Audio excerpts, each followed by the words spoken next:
la falta de empatía en comer un asado? No entiendo. Básicamente la empatía tiene que ver con que se comiera un asado con el mismo dinero que le negaron a jubilados y jubiladas. No es muy difícil de entender, pero ese sobreesfuerzo de Manuel Adorni tiene que ver con que el gobierno identificó que se había metido en un problema. Mató, era el secretario de Seguridad. Era Burrich ahora. Exactamente, era el Burrich. Sobre lo que pasó ahora con la Corte y la decisión de no abrirles el recurso a las defensas, es que deja firme unas condenas que fueron muy importantes. Lo que está diciendo todo este proceso y estas condenas es que son responsables jurídicamente aquellos que toman la decisión de una represión y aquellos que dan las órdenes de una represión. Sí, el gobierno festejó el 2,1 de inflación mayorista, que es los precios a los que venden en el mercado interno los productores o los importadores. ¿Cuál es el objetivo del gobierno mirando esta inflación y no mirando el IPC, que es lo que realmente le interesa a la gente? La preocupación es una preocupación de índole macroeconómica. Vale esta introducción para también explicar un poco, no hacia ustedes, a la audiencia, de la incomodidad que resulta que un grupo de diputados haya no tanto tomado la decisión de votar en contra o no, tomarse una foto. A mí me parece que eso generó mucho malestar. El asado de Olivos fue una decisión absoluta de Javier Milei y la sostuvo a pesar de algunas sugerencias que le... En torno a Milei le advertían que esto no era una buena idea. Que no era el mejor formato. Podría haber hecho tranquilamente un encuentro a las 3 de la tarde, juntarnos a todos y decirle gracias. Y no este despliegue que tuvo una obscenidad porque después se termina convirtiendo en este episodio muy incómodo para el gobierno.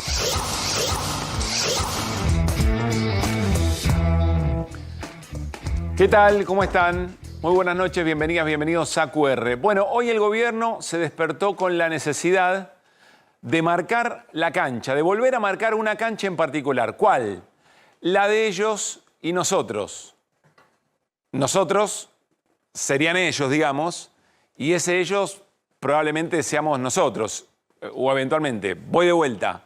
Ellos y nosotros. Este nosotros son ellos, pero ese ellos es bastante probable que nos incluya a muchos de nosotros y nosotras.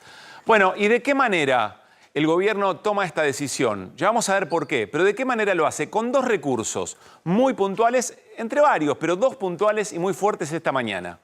El primero tiene que ver con una pieza audiovisual. Uno podría pensar que las pesadillas ocurren durante la noche. Bueno, el gobierno invita a una pesadilla bien de movida de mañana. Francamente, tengo que reconocerles que tuve que observar 2 o 3 veces si esto que vamos a compartir a continuación lo había replicado el presidente Javier Milei, presidente de la República Argentina, en sus redes sociales. Es esto. Hace 12 años el virus QK12 comenzó con la destrucción argentina. No solo destruyó cuerpos, destruyó mentes. Los infectados perdieron toda capacidad de pensar por sí mismos, atrapados en una ceguera que los consumió por completo. Muchos eligieron infectarse con el virus solo por conveniencia y a cambio de beneficios. Otros nacieron sin futuro, condenados desde el inicio a una vida vacía. El país se sumió en el caos, caminando sin rumbo y persiguiendo ideales que los llevaron a la ruina. Pero no todos fueron infectados. Algunos resistieron, escondidos en las sombras, esperando el día en que el virus ya no pudiera contagiar. Aunque hoy QK12 sigue presente en muchos, su poder se debilita. La enfermedad sigue, pero ahora ya no contagia, se ha vuelto vulnerable. Y en medio de la destrucción, una esperanza ha surgido. Muy bien, vamos a explicar dentro de un rato por qué esto es muy grave y por qué no hay que pasarlo por alto muy rápidamente. Pero establezcamos bien qué es lo que está queriendo decir el gobierno. Insisto, un audiovisual, una pieza audiovisual replicada por el presidente de la República Argentina. Está diciendo que hay un sector de la vida social y política de la Argentina que piensa de otra manera a lo que piensa el gobierno, pero que no son humanos. Son no humanos, otra cosa, zombies. A lo no humano eventualmente se lo puede matar. Peor aún, es un virus. Al virus hay que erradicarlo. Y este es el mensaje. Vamos a volver sobre esto en un rato nada más. ¿Cuál fue el otro recurso que utilizó el gobierno para marcar la cancha otra vez entre ellos y nosotros? Bueno, algo que en realidad el gobierno cosecha, no lo siembra el gobierno de la Libertad Avanza. Es algo que se viene sembrando hace mucho tiempo y es la deslegitimación de los movimientos sindicales. Por supuesto que toda acción política puede ser analizada y no todos los gremios toman las mejores decisiones ni la han tomado a lo largo de la historia. Pero hay algo que está claro. Trabajadores y trabajadoras se agrupan para poder defender sus derechos, los derechos laborales, y para poder protestar. Bueno, desde hace mucho tiempo hay una operación para deslegitimar a los sindicatos, no a cualquiera o no a todos, a algunos en particular, docentes, por ejemplo, de tal manera que cada vez que se genera una protesta, inmediatamente lo que están protestando queda deslegitimado. ¿Por qué? Porque ya se ha trabajado muy fuerte en nuestro sentido común de que no están en su pleno derecho. ¿Por qué? Porque molestan a mucha gente. Es el caso, en estas horas, de los gremios aeronáuticos. Es cierto, cuando hay una medida de fuerza en un medio de transporte hay una enorme cantidad de personas afectadas. Y es responsabilidad de los gremios ver de qué manera eso se puede limitar lo más posible. Después están los propios reclamos. Observen que se habla muy poco de cuáles son los reclamos. Lo importante aquí es que el gobierno intenta señalar a los sindicatos aeronáuticos como parte de ese ellos y nosotros. ¿De qué manera? Fíjense cómo lo dice hoy Manuel Adorni, el vocero presidencial. Queremos comunicarles que en virtud de los persistentes paros convocados por el gremio que conduce Viró y compañía, que afectaron a cerca de 40.000 pasajeros, el Gobierno Nacional ha iniciado conversaciones con varias empresas privadas latinoamericanas para que se hagan cargo finalmente de la operación de Aerolíneas Argentinas, en caso, por supuesto, que las extorsiones que están recibiendo los argentinos con este tipo de medidas continúen. Para quienes no lo saben o para quienes no han trabajado en el sector privado, en una empresa privada, si haces un paro, no trabajás y complicás la operatoria, te echan. Bueno, si haces un paro, te echan. Una empresa privada bastante llamativo. Después lo vamos a conversar un poco más en detalle. Un dato al que les pido recurramos con honestidad, con suma honestidad intelectual. Hay un proceso de individualización de las cosas que nos resultan injustas en la sociedad argentina desde hace bastante tiempo también. ¿Qué estoy diciendo? Si algo nos afecta a nosotros, vale todo, vale cualquier tipo de acción en virtud de protestar por eso que nos afecta. Pensémoslo en nosotros mismos, en nuestra vida cotidiana. Ahora, cuando eso lo hace otra persona, bueno, es un problema del otro. Y si el otro en su protesta me afecta y en realidad ya me estoy empezando a poner un poco en contra. Esto opera muy fuerte en el caso de los sindicatos y las protestas gremiales, sobre todo en gobiernos de estas características. Sembrado durante mucho tiempo. Milei lo cosecha. Es bastante probable que muchas de las cosas de las que estamos hablando, Milei se la mexicaneó a otros sectores de la política que, insisto, vienen trabajando desde este lugar para construir legitimidad. Está en un problema serio los gremios aeronáuticos. ¿Por qué? Porque si el gobierno vence, si el gobierno los doblega, bueno, finalmente se van a quedar o van a lograr privatizar probablemente Aerolíneas Argentinas. Pero si los gremios tienen éxito, el gobierno va a poder decir, bueno, pero fíjense, nosotros estamos del lado de la gente. Es un problema, es una encerrona que hay que ver cómo la maneja los gremios aeronáuticos y quizá una respuesta aparece en una foto que vamos a ver después que tiene que ver con la reunificación de los gremios de transporte y otra foto que aquí en QR en un rato se va a convertir en un diálogo que anticipa un hecho político muy importante, la reunificación de las dos CTA. Enseguida vamos a charlar con Hugo Yasky y con Hugo Cachorro Godoy. Estas son las dos acciones con las que el gobierno hoy se despertó y decidió volver a marcar la cancha del nosotros y ellos, del ellos y nosotros. ¿Por qué siente el gobierno la necesidad de hacer esto? Lo explicó muy bien anoche Pablo Ibáñez aquí en QR. Vamos a repasarlo. Y ocurre esto en septiembre. En septiembre hay una migración de votos muy importante. Se rompe esto. Se rompe el empate técnico y se establece una diferencia de 10 puntos entre la positiva y la negativa. La negativa sube casi a 55 y la positiva baja a menos de 45. Un dato muy fuerte. ¿Pero por qué es muy fuerte? Porque hay algo en la opinión pública. Que el que te perdió la expectativa es muy difícil que vuelva.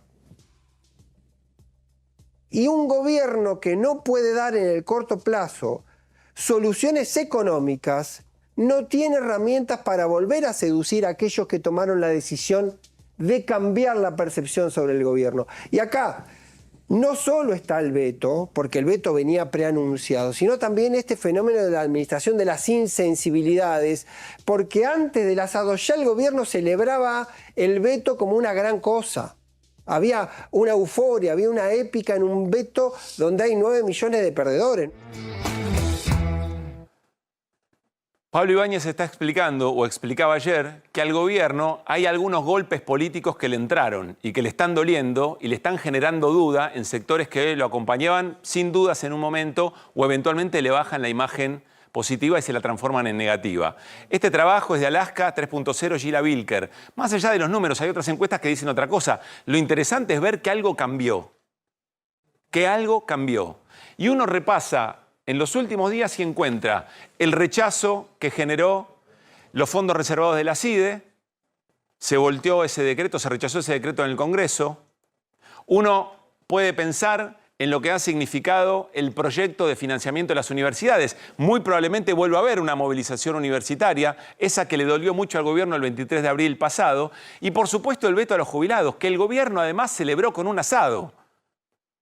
Se le ocurrió a Milei, lo contó Pablo Ibáñez ayer. Algunos sectores del gobierno le decían, che, Javier, no es muy buena idea que con la misma plata que le sacamos a los jubilados estemos comprando una botella de vino para un asado celebratorio de los 87 héroes. Estas cosas al gobierno evidentemente lo golpearon y el gobierno lo sabe. ¿Y qué hace el gobierno entonces? Con estos movimientos de ellos y nosotros trata de reconstruir esa base que lo llevó a los lugares en el que está. ¿Cuál? La construcción de la emocionalidad política a través del odio, a través del rechazo al otro, a través de la negación de que el que piensa distinto no es un adversario político, es un virus, es un zombie, es un no humano. Y al no humano se lo puede matar, al virus se lo puede erradicar. Esto es un problema muy serio. Y cerramos con esto. ¿Por qué es un problema serio? Imaginemos que tiempo próximo el peronismo, algún peronismo, gana la elección. Imaginemos que al próximo peronismo se le ocurre decir que la libertad avanza o que el PRO son los zombies que ahora establece la libertad avanza. Entonces todo quedaría en que cuando gana un espacio político dice que el otro no es humano y vale erradicarlo y cuando gana el otro y así. La convivencia democrática está en peligro. Es un problema muy serio lo que tenemos entre manos. Por eso no podemos naturalizar que un presidente que puede pensar y puede sostener las políticas que quiera y tiene legitimidad de origen y ha ganado las elecciones en buena ley, no podemos naturalizar que trate al que piensa distinto como zombie. ¿Saben quiénes son los zombies? Todos aquellos que piensan distinto al presidente. Ellos y nosotros. Para volver a fidelizar algo que se les escurre entre las manos. ¿Por qué? Porque no mejora la vida de la gente. Porque está empeorando la vida de la gente. Y esto es lo que está en discusión.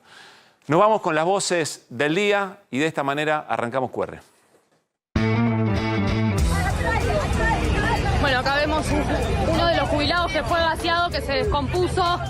Es terrible, la verdad, la violencia con la que actúa la Policía Federal, con la que actuó especialmente en esta manifestación hoy. Si un trabajador, como usted dice, no aportó, ¿sí?, no hizo sus aportes, ese trabajador, claramente, porque no fue y denunció al empleador que no le hizo aportes. ¿Por qué lo echa, Franco? La foto de Olivos es lo simbólico, lo gestual y lo que ha dicho el gobierno, que citaba a 87 héroes. Entonces, vale preguntarnos, ¿héroes de qué? No, héroes de que no se avergonzaran. Bueno, algunos chiquitos comentan esto, que no han cenado. Entonces la reflexión que nosotros hacemos es, bueno, si en el hospital los pasillos están más vacíos que antes y estos chiquitos están llegando en estas condiciones, quiere decir que hay otros chicos que no están llegando a la consulta. Yo fui a buscar mi primer disco que me lo dio él y lo vimos juntos. ¿Viste? Eso en este momento es como una bocanada de aire fresco. Nosotros estamos patrocinando un grupo de jubilados y jubiladas de forma pro bono, cuestionando la validez constitucional y la adecuación del veto a los tratados sobre derechos humanos que tiene jerarquía constitucional. Muchas veces en nuestra cultura latina, digamos, que es completamente diferente a cómo se manejan los sajones. Cuesta explicar esto porque, otra vez, es obvio que impacta en la sensibilidad social el tema de los medicamentos a los jubilados. Se están empezando a ver los primeros síntomas del plan de Milei, que dijo, ¿no?, que él era un topo que venía a destruir todo desde adentro. El tuit de Macri, justo lo acabo de leer también, va en la misma dirección, hay que desguazar aerolíneas. ¿Qué te pasa, Iglesias? Por favor, sí, porque vos te borraste. Por favor, no dialoguen. Porque vos te borraste. El único que vino es Waldo Wolf. Por favor, vos te no borraste. dialoguen. Vos sos un cagón, sos de acá nada más. Bueno, son situaciones de mucha violencia, más allá de qué es lo que provocó eso que dijo la diputada Mónica Frade, pero de todas maneras tiene que ver con lo que conversábamos recién. No se pierdan el bloque Sajones vinculados a la salud en la segunda hora de este QR de esta noche. ¿Cómo andan? ¿Qué dice equipo? Martín Granowski, Fer Cerolini, Irina Hauser, Lecher. ¿Cómo estamos? Bien, bien. Bueno, coinciden que el gobierno tiene la necesidad de volver a marcar una cancha que le funcionó, que evidentemente le funcionó. Es una muestra de debilidad, me parece. ¿Cómo? Es una muestra de debilidad. Digo, coincido con lo que vos dijiste sobre el ellos y nosotros. Digo, para no repetir eso, en todo caso, después si querés volvemos. Pero cuando en política vos recorres, cualquier espacio político, no solo la Libertad Avanza, recurre siempre a lo que alguna vez le dio éxito y lo repite y lo repite y lo repite, es porque no le está dando éxito. Demostración Pablo Ibáñez, lo que vos mostrabas con la encuesta de Gila Vilker, y porque además está repitiendo porque no sabe a qué apelar. Lo repite y lo escala. Lo escala casi a riesgo de pasarse rosca. Me parece que sí. Yo el único recuerdo que tengo parecido a esto eran, ¿se acuerdan algunos discursos en el CCK, creo que fue, que hablaban de que la oposición, que ellos eran cianuro? Sí. Claro. Bueno, me parece que lo hicieron medio para adentro. Bueno, ahora están haciendo eso para afuera. Y me parece preocupante porque además hay un mundo, hay una Argentina, pasan cosas. Los jubilados efectivamente no cobraron 15.000 pesos. Es decir, es como, estás viendo una peli equivocada. Me parece que están sobregirados en esta discusión de quizás no ver, de oponerse a la defensiva porque no le está saliendo todo 100% como quisieran. Y me parece que sí, escalan una cosa de lo que históricamente les dio resultado. Claro. Ahora, esta cosa de patologizar al peronismo no es nueva tampoco, ¿no? No es Milei el dueño, digo, de este discurso, pero sí lo que hace es exacerbarlo con su propio sello, ¿no? Y llevando todo a un punto de violencia tal que es, bueno, una palabra que escuchamos mucho en los últimos 2-3 años, ¿no? Que hay que exterminar. Sí, yo sé que no todos los espacios de la vida social y política en la Argentina son igual de violentos, pero me gustaría que la reflexión vaya más allá, incluso del vínculo que se ha hecho históricamente entre el cáncer y el peronismo, porque si eso escala, es un problema que se nos va a escapar de las manos. Perdón, ya la quisieron matar a Cristina Fernández de Kirchner. Claro. Digo, no, creo que es el ejemplo más brutal que tenemos, ¿no? Yo creo que hay una de las cosas que se nota que está escalando, además de polarizar, quieren llevar más la polarización como si eso le diera resultado. Yo creo que ya no le da resultado. Además están exacerbando el mal gusto, porque hay imágenes que a mí particularmente no me gusta ver, de las imágenes de una posible masturbación, imágenes como esta. Hay cosas que molestan. Entonces, que no sé si pasaron de largo en la campaña, que ahí yo creo que hay cosas que daban resultado en la campaña. Decir que después le siguieron dando resultado, yo creo que no. Hay algunos que dicen sí, el éxito. Para mí, pues sí, ese mismo gesto que alguna vez te dio resultado, si la bocha cambia, capaz que te resta. Se vuelve una cosa que es repugnante. Vos tenés que pensar que si tenés a Mauricio Macri todavía con la peor imagen negativa de la Argentina, y segunda o tercera estaba Cristina, que tuvo todo el apoyo que tuvo y tuvo momentos muy buenos para la Argentina, imagínate a alguien que se pase de rosca y que no logró nada. Digo, el rechazo de los propios, porque para que vos tengas una imagen como la que tiene Macri, quiere decir que muchos de los que lo votaron cuando lo votó el 51%, hoy lo detestan. Lo mismo le pasará a Cristina con algunos y le pasa a Alberto. Entonces, eso de que gente que te apoyó después se vuelve en contra, le pasa a la larga, en el tiempo le pasa a todos. Entonces, si este muchacho hace esto, como decía, lo que hizo Macri, pero más rápido, el rechazo va a ser más rápido y además está pasando. Acontecimiento político muy importante, tendremos una primera conversación, un primer encuentro aquí en QR. Principios de la década del 90 se forma la CTA, una manera de discutir desde una central sindical distinta a la de la CGT respecto de las políticas del gobierno de Carlos Saúl Menem. Luego, dos gremios fundamentales, ATE y CETERA. Luego, cerca del 2010-2011, hay una división de la CTA alrededor del posicionamiento, cómo se iban a parar respecto del kirchnerismo. Bueno, 15 años después, más o menos, se ha tomado una decisión que se va a concretar en los próximos tiempos y tiene que ver con la reunificación de la CTA. Acompáñenme al living porque están los secretarios generales de la CTA Autónoma y de la CTA de los Trabajadores, Hugo Yasky y Hugo Cachorro Godoy. Hugo, ¿cómo están? Había que llamarse Hugo para conducir la CTA en este tiempo. Pareciera. Sí. Bueno, gracias por estar acá. Gracias a ustedes por la invitación. ¿Primera presentación juntos en público desde el anuncio de la reunificación? Sí. Sí. La primera. ¿Qué es lo determinante que lleva a la reunificación de la CTA? Y la necesidad de llenar un vacío que existe hoy y que se expresa frente a las políticas agresivas, arrasadoras, que han castigado a los jubilados, a los universitarios, a los trabajadores, que se han visto en esta represión sistemática y en la crueldad económica de las políticas de Milei, en el intento de estigmatizar ahora a los sindicatos aeronáuticos. Toda una política que es despiadada y cruel para aplicar un ajuste que no es neutro, beneficia a los que más tienen, a las grandes corporaciones que todavía lo apoyan a este personaje, castiga a los trabajadores y frente a eso vimos que las dos CTA teníamos que buscar, generar a partir de la unidad, que es un mensaje hacia nuestra gente, hacia los trabajadores, llenar de alguna manera un espacio que nos permita tener la legitimidad a partir de la unidad entre nosotros como para convocar a otros, porque hay muchos que quieren encontrar un espacio a partir del cual poder construir una articulación. O sea, es una señal hacia adentro de la CTA, pero también hacia el sistema político, hacia afuera. Hugo, lo que quieras agregar a esto respecto de lo determinante, pero también te pregunto por qué hubo en algunos momentos, creo yo, durante el gobierno de Mauricio Macri, cierta unidad en la acción. Y se habla de distintas centrales o gremios que tienen y conforman una unidad en la acción. ¿Esto que va a ocurrir, es eso, es unidad en la acción o es algo más, o es algo nuevo?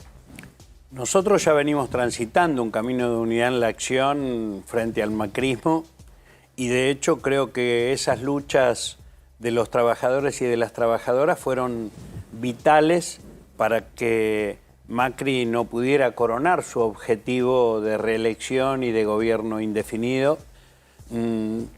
Lamentablemente esa posibilidad de una expectativa nueva vencido el macrismo terminó en un fracaso.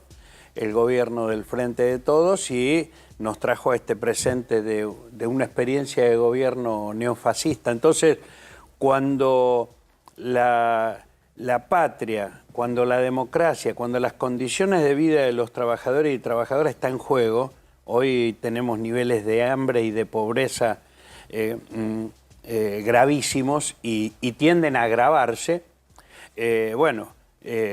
Como decía San Martín, todo está permitido excepto no defender la patria, para nuestro caso, excepto no defender los trabajadores y trabajadoras. Entonces, sí, te decía, más que, además de unidad en la acción, para resistir hay que construir unidad para proponer una expectativa de esperanza de salida a esta crisis. En los años 90 nos propusimos esto, construir un nuevo modelo sindical porque el neoliberalismo, como dice el Papa Francisco, es un capitalismo de descarte, deja a millones de personas afuera y nosotros decimos esos trabajadores tienen que ser parte de una organización integrada a una central sindical. Y entonces abrimos nuestros brazos para fortalecer ese protagonismo de la clase trabajadora, no solamente para resistir, sino abrir camino a un nuevo tiempo con propuestas que nazcan de la capacidad creadora de la clase trabajadora. Les quiero preguntar si van a articular con la corriente federal de la CGT, con el Frente Sindical. Y vamos a repasar estas palabras de Abel Furlan, secretario general de la UOM, de la Unión Obrera Metalúrgica, aquí en QR hace algunas semanas. Las organizaciones sindicales, la Confederación General de Trabajo no puede esperar un minuto más, tiene que llamar al Consejo Directivo y tratar de delinear un plan de lucha, profundizar el plan de lucha. No hay otra manera de enfrentar esta situación si no es confrontando con esto. ¿Por qué a este modelo hay que ¿por qué no hay confrontarlo. acompañamiento, Abel? Bueno, porque claramente hay expectativa de que la sociedad reaccione y a mí me parece que es un error estar esperando que la sociedad reaccione. Me parece que lo que tenemos que reaccionar somos nosotros. Lo que tenemos que convencer a la sociedad de que a este modelo hay que confrontarlo, porque este es un modelo represivo. A ver, cuando uno repasa la historia de la Argentina, cuando quisieron implementar estos modelos de ajuste, siempre terminó con represión y siempre terminó con conflicto social. ¿Van a intentar articular con estos sectores de la CGT? Sí, desde ya. Lo hicimos antes con el macrismo, lo veníamos haciendo ahora. Tanto la corriente federal, hoy estuvimos con Sergio Palazzo, con Paco Manrique, con Pablo Moyano, Abel Furlan, un compañero que es un gran dirigente también. Vamos a articular también con los movimientos sociales, con la UTEP. ¿La UTEP puede llegar a ser parte de...? Tiene, en principio... ¿O cuál es la mirada respecto de los trabajadores de la economía popular? Sí, para nosotros, tanto la CTA Autónoma como la nuestra tienen dentro de su estructura incorporado ya a los movimientos sociales. La UTEP es una agrupación, un agrupamiento más grande que hasta ahora está por fuera por lo menos de nuestras centrales. La idea es articular con ellos también. Es clave que tanto los sindicalizados como los trabajadores informales estemos juntos en esta lucha, que es para enfrentar un ajuste que solamente va a tener un límite y es el que le quiera y se anime a ponerle a nuestro pueblo. Yo creo que es así. Si ellos ven que pueden seguir, van a seguir. Van a seguir y van a llevar el dolor de nuestro pueblo a un nivel como nunca conocimos. Es el pueblo el que le puede poner límites y para eso los sindicalizados, los no sindicalizados, los que están en los movimientos sociales, tenemos que unirnos, incluso agrupamientos de pequeños empresarios, productores campesinos. Hay que conformar una fuerza muy amplia, social, un gran bloque social que enfrente a Milei le ponga límite. Irina. ¿Qué tal? Buenas noches. Yo les quería preguntar cuál creen que tiene que ser el lugar de ustedes y del sindicalismo en general en la movilización en la calle. Porque las escenas que vimos en las últimas manifestaciones, por lo menos en la de la semana pasada, fue una pronta retirada, ¿no?, de las columnas sindicales. No, una pronta retirada no. Estuvimos abrazando a los jubilados y a las jubiladas y cuando después de finalizar el acto las fuerzas represivas aprovecharon lo que quedaba para hacer el acting de represión brutal con el cual mandaban un mensaje a la sociedad, este mensaje de que el que no opina como nosotros lo vamos a pasar por encima. No es solamente deshumanizar, como decía la dictadura, hay que deshumanizar, los subversivos no son humanos, para aniquilar. Bueno, esto es el mismo esquema que reproduce Milei, por eso que yo digo que es una experiencia de gobierno neofascista. Si ustedes ven propaganda nazi en la Alemania hitleriana, también van a encontrar muchos ejemplos como este spot que hoy mostraban ustedes. Porque entonces la responsabilidad que tenemos nosotros es estar en primera línea de lucha contra este gobierno. No hay posibilidad de diálogo con un gobierno neofascista que avasalla el Congreso, que avasalla la democracia, que multiplica el hambre, que hace de la represión un mecanismo en el cual se solaza con crueldad. Y entonces, la primera tarea que tenemos es unir nuestras fuerzas de las dos centrales para decir, los trabajadores y trabajadoras nos ponemos en primera línea para dar la pelea contra este modelo. Convocar a todos y a todas que estén dispuestos en esta lucha, pero también con capacidad de propuesta, porque hoy hay mucha orfandad también en términos de una crisis dirigencial, una crisis de confianza. Bueno, yo creo que la confianza se recrea... ¿De confianza en la política? De confianza en la política y también en la acción sindical, no solamente en la política, también en la religiosidad, en el periodismo. Entonces, hay que vivir como se habla y nosotros hacemos un esfuerzo permanente para que nuestras organizaciones convoquen a la diversidad de la clase trabajadora. Sin duda, este es un primer paso que va a ir creciendo. Es un camino, tampoco se resuelve con decretos. Sí, claro. Pero sí estamos convencidos. ¿Por qué? Porque este gobierno quiere diluir la nación, quiere fragmentar el país. Entonces se van a multiplicar las crisis de las economías regionales, se van a multiplicar la crisis de expulsión de poblaciones en las provincias. Y nosotros tenemos que contener a los productores rurales, pequeños y medianos, a la pequeña y la mediana empresa, al movimiento cooperativo, demostrar que los trabajadores y las trabajadoras, como hemos sido a lo largo de la historia, hoy, ante tanto vacío de propuestas para salir de la crisis, podemos proponer soberanía, trabajo, producción, justicia social y una forma de democracia participativa que no es esta democracia restringida y represiva que quieren imponernos. Permitime, ¿sabés? Quiero volver sobre la pregunta de Irina, porque ayer estuvimos en la Comisión de Derechos Humanos y discutimos mucho esto. Nosotros convocamos a un acto que tuvo un punto de comienzo y tuvo un punto de final. Y íbamos ya preparados para que la gente saliera del acto sin sufrir la represión. Nadie se fue antes de la plaza.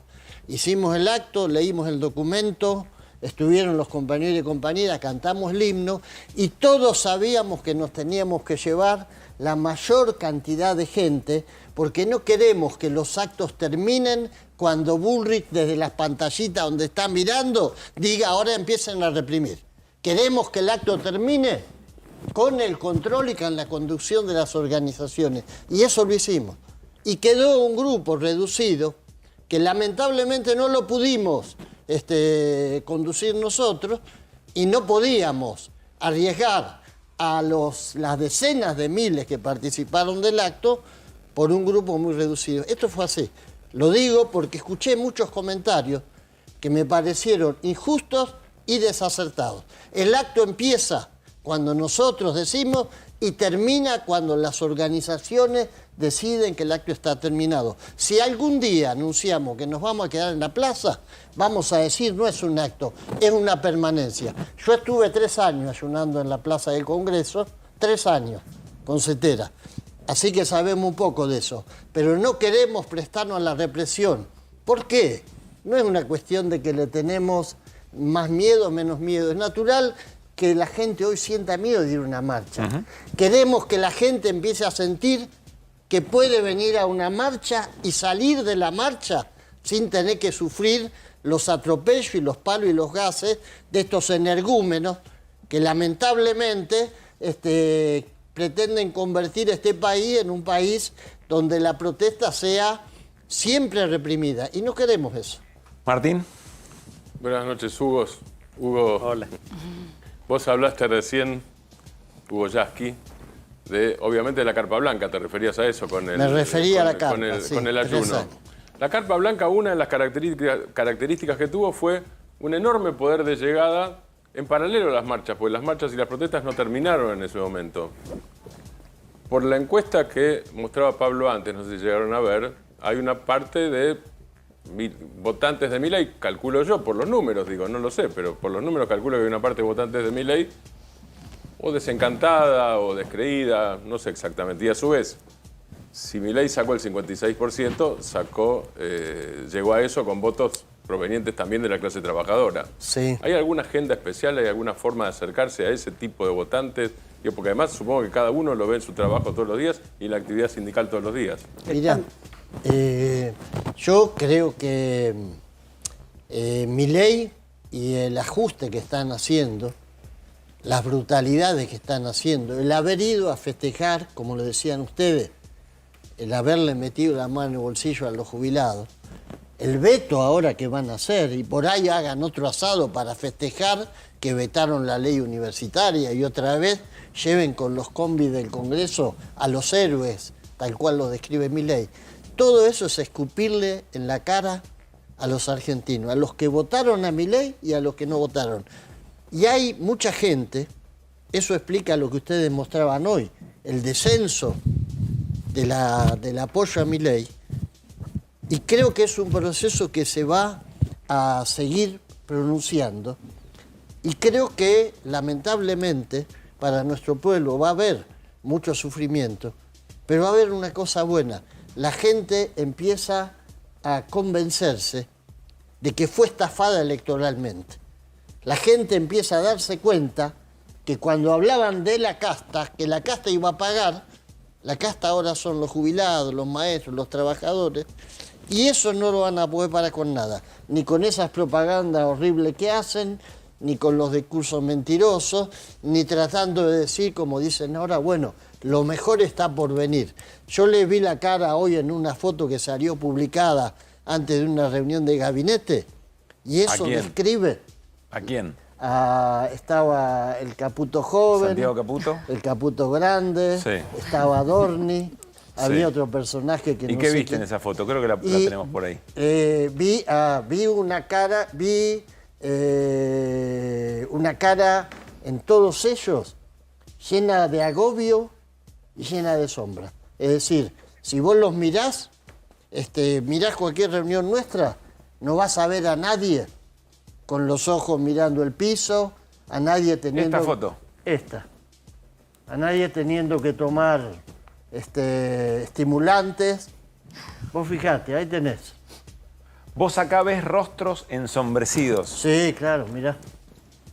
Eso, vos vas a una reunión nuestra, la que vamos a hacer nosotros el martes, podés sacar 1500 fotos, no vas a ver esas caras. Esa gente sabe que empezó la cuenta regresiva para ella. Fer Cerolini. ¿Qué tal? Bueno, refiriéndome un poco a lo que había dicho Martín, me gustaría preguntarle si sacó el 56% Milei, seguramente muchos de sus afiliados, de compañeros que lo siguen, lo tienen que haber votado. ¿Qué cambio ven en la gente? ¿Qué es la que naturalmente, qué comentarios notan de que va cambiando el clima?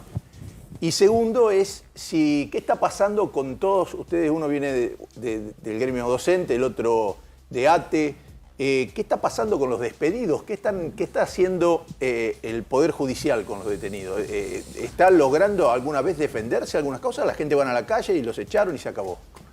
Mira, en primer lugar, sin duda hubo compañeros y compañeras de nuestras organizaciones, tanto de los sindicatos como de las organizaciones territoriales. Para mí es muy importante subrayar esto. Nuestras organizaciones ya hace años que vienen conteniendo a los trabajadores y trabajadoras precarizadas porque entendemos que ahí hay una porción importantísima de la clase trabajadora. Hay algunos dirigentes políticos que se enteran ahora de ese tema. Nosotros venimos hace años organizando la unidad de la clase trabajadora no en un puñado de dirigentes o en una sigla, sino en esa capacidad de contener esta diversidad. Y muchos votaron, sin duda, a Milei. Y algunos lo han reconocido. En congresos de delegados de mi gremio en la provincia de Buenos Aires, he recibido en ese congreso delegados que decían, yo voté a Milei, me arrepiento, no creí que esto iba a ser así. Hay otros que el proceso es más silencioso, pero que hay una evidente caída en quienes votaron a Milei. Y no es más rápido el proceso, porque creo que todavía hay mucho desasosiego con experiencias políticas que fueron... que no dieron respuesta a las expectativas que allí se pusieron. Entonces, acá hay un vacío de liderazgos que el propio proceso de lucha va a ir resolviendo, porque va a ser la coherencia de los dirigentes, de las dirigentes, tanto en el ámbito político como en el ámbito sindical, la que va a ir haciendo emerger una nueva generación de dirigentes y dirigentas. Así que yo confío en esto y por eso es que es muy importante dar un mensaje claro de que con este gobierno neofascista que avasalla la democracia no hay posibilidad de dialogar. Hugo, te agrego una cosita. Dale. Que me pasó esta mañana, que la verdad me alegró mucho. Salía de San Telmo, que iba para el Congreso a la mañana, y de pronto una marcha de la gente del Garraham. Los médicos, los enfermeros, con su ropa de trabajo, una marcha muy nutrida. Cruzando, 2 días de paro, 2 días de paro. 2 días de paro. Vos sabés que es la primera vez en mucho tiempo que escucho bocinazo de apoyo de la gente. Te fijas en esas cosas, esas pequeñas cosas. Sí, yo ustedes estaba tienen ahí oído en el para auto, percibirlo. iba para pero en mucho tiempo que no escuchaba bocinazos de apoyo de la gente a una marcha esperando que pasaran. Era algo que me alegró la Hoy mañana. pararon los compañeros de ANAC, trabajadores de ATE, porque están desguazando no solamente aerolíneas, están desguazando toda la estructura aerocomercial. ¿Pero qué están viendo en este conflicto? Y afectando la seguridad de quienes viajan. Hugo, da la sensación que este conflicto parece una encerrona para los gremios aeronáuticos. Porque por un lado está el gobierno asusando que hay mucha gente damnificada, de a miles se cuentan, por la cancelación de vuelos, la demora de los vuelos. Y por otra parte está de fondo también, evidentemente, el tema de la privatización de Aerolíneas Argentinas. ¿Cuál es la salida?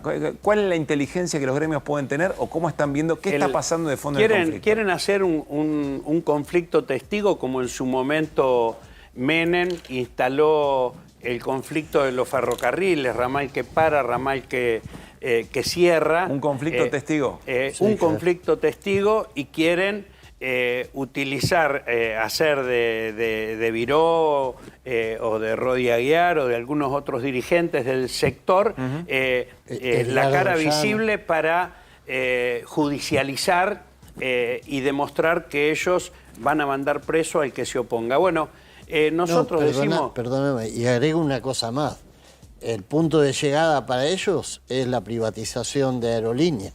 Ellos están trabajando para desguazar aerolíneas, para privatizarla, y utilizan el conflicto, porque vos fijate, no les dieron paritaria, hay un paro, los convocan a conciliación obligatoria. La ley dice que la conciliación obligatoria es el periodo de tiempo para que el Ministerio de Trabajo junte a las partes y encuentre una solución. Los tipos meten conciliación obligatoria y no pasa nada, no hay reunión, no los convocan. O sea, no les quieren dar respuesta salarial, y entonces es muy difícil. La gente que además no solamente no recibió aumento, le sacaron ganancias. Hay muchos que tienen salarios que pagan ganancias, entonces de pronto tienen una caída de su ingreso tan grande que les genera mucho conflicto. La gente sabe que el gobierno los está empujando al conflicto, les encendió la mecha porque quiere llegar a la privatización. Es una encerrona en la que nos quieren meter. Nosotros vamos a apelar a la comunidad, porque clarificar, informar cuál es el carácter de fondo del conflicto. Hay mucha gente que acompaña la mirada del gobierno. Para que no sea corporativo. Y que, además, son salarios muy altos, dice la... Vos sabés que hoy estuvimos con los gremios en el bloque de Unión por la Patria. Entre paréntesis digo, hemos resuelto, lo anunció el presidente del bloque, solicitar la convocatoria a la Comisión de Transporte y pedir que venga el ministro de Transporte y pedir que vengan las autoridades de aerolíneas a rendir cuenta de lo que están haciendo, pero el tema de tratar de generar una idea de que son salarios muy altos. Hoy me asombró saber que un maletero gana 500.000 pesos. Me asombró saber que el promedio de los salarios de todo el personal aeronáutico, por supuesto, los más altos son los pilotos, pero son 1 de cada 10 trabajadores, no ronda más de 1.400.000 pesos, es decir, están sobre la canasta básica. Incluso los pilotos cobran la mitad que en otras compañías. La mitad que en otras compañías. Y le han sacado, por ejemplo, los hacen volar en horarios nocturnos, donde dejan de cobrar viático, es decir, han una cantidad de medidas que castigan y que hacen que el salario de los aeronáuticos no tenga que ver con esa idea que tenemos nosotros, no son todos pilotos. Habrán escuchado al jefe de gabinete Francos, le preguntaron respecto, o habló sobre la responsabilidad de los trabajadores de cuando no se hacen aportes. Vamos a repasarlo. Un sistema que está funcionando mal. ¿Por qué está funcionando mal el sistema? Está funcionando mal porque durante muchos años en la Argentina, esa señora que quiere discutir de economía con el presidente ha hecho moratorias para jubilar gente que no había hecho aportes. ¿Sí? ¿Para eso de quién es culpa? ¿Es culpa del empresario? Del trabajador seguro que no. Pero bueno. Es culpa de... A ver, si un trabajador, como usted dice, no aportó, ¿sí? No hizo sus aportes, ese trabajador, claramente, ese trabajador porque no fue ni denunció al empleador que no le hizo aportes. Hipocresía total y una mentira descarada. Cuando no hay aporte, el que no aporta es el patrón. El que obliga al trabajador a trabajar de manera precaria es el empresario. El que facilita que esa precariedad subsista es quienes están en el gobierno. Franco no viene, no se incorpora a la acción del Estado como funcionario ahora. Fue funcionario de sucesivos gobiernos hace décadas. Por lo tanto, no puede tener el descaro. Y además, lo que no aceptan ellos y de lo que no quieren hablar es de la necesidad de universalizar. La seguridad social y el derecho social, en tiempos donde está este descarte permanente y de precariedad laboral, la única posibilidad de generar pisos de igualdad es la universalidad. Y lo que él llama despectivamente, hay jubiladas que tienen una moratoria, como si la moratoria fuera culpa de ella. La moratoria es culpa de que no se aprobaron leyes para que se reconozca ese derecho a una jubilación, al derecho jubilatorio.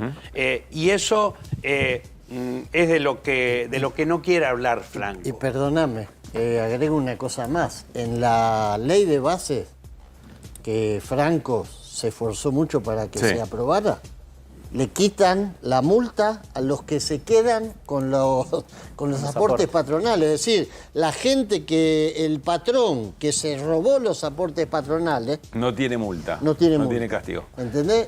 Y termino con esto. Franco, porque es verdad, desde hace décadas, Franco empezó con Antonio Cafiero. Mirá de dónde arranca Franco. Cuando Antonio Cafiero estaba en la Renovación Peronista. Fue con Scioli muchísimo tiempo director del Banco Provincia. Después Vélez lo puso en el BID. Es decir, es un hombre que mamó muchísimo tiempo de su vida, no me animo a decir toda su vida, pero muchísimo tiempo, de la teta del Estado. De la teta del Estado. Que por favor, cuando habla de los jubilados, hable con respeto. Y cuando habla de los que no se pudieron jubilar porque le robaron los aportes, que revise la ley que él hizo votar. Hernán.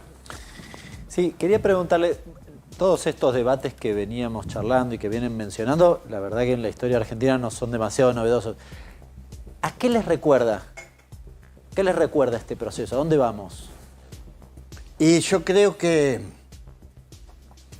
lamentablemente vamos a ir a un enorme fracaso con un enorme costo en términos de destrucción del tejido social y productivo, y recuerda a todos los intentos que hubo en este país de parar la economía sobre la base de dos cuestiones: la especulación financiera, porque todo esto que están haciendo todos los días tiene, vos lo sabés, un 85% de especulación financiera, y reducción del costo laboral, ahora de una manera brutal. Siempre fracasaron, siempre nos dejaron hundiendo, nos hundió en el hambre, y cuando ellos dicen, soñamos con la Argentina de hace 100 años, ¿qué había en la Argentina hace 100 años?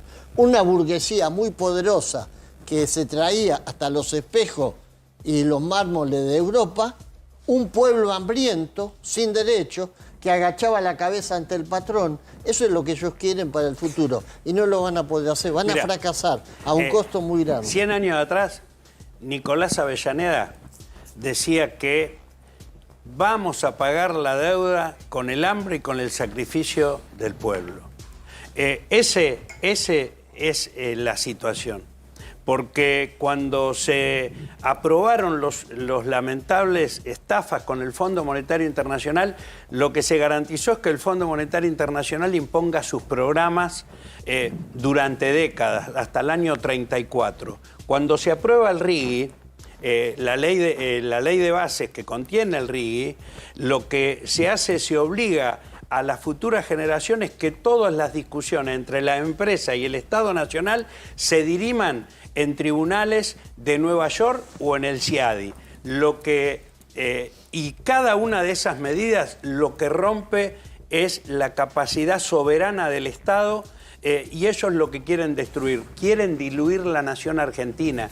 Y es un escalón cada vez más bajo en cuanto a las condiciones de vida de nuestro pueblo, para que nuestro pueblo no piense en vivir, sino en sobrevivir. La planificación del hambre y de la pobreza es un genocidio planificado para que haya un pueblo que no pueda pensar en vivir con dignidad y que nos resignemos a vivir en estas condiciones. Yo creo que estoy absolutamente seguro, ese es el plan de ellos: quitarnos soberanía, quitarnos capacidad de desarrollo autónomo como nación, y que haya un pueblo que se resigne a ser colonia. Creo que hay una experiencia en la clase trabajadora, una dignidad que la demuestran los jubilados miércoles a miércoles, donde esa dignidad se va a terminar sobreponiendo. Yo creo que la rebelión del pueblo los va a terminar venciendo. Como le impidió a Macri gobernar más de 4 años, estos tipos más temprano que tarde se van a tener que ir y van a terminar presos, porque son delincuentes que están robando para sus empresarios amigos. Como le dice Milei, destruimos el Estado para llenarle los bolsillos a ustedes. Van a ir presos estos tipos. Hugo, les quiero hacer 3 preguntas, pero muy rápidas. ¿Se comprometen a respuestas muy rápidas? Yo tengo que aprender. Bueno, pero son bien puntuales. Primero, la espacialidad es importante. Ahora tienen 2 edificios. ¿Va a haber un solo edificio?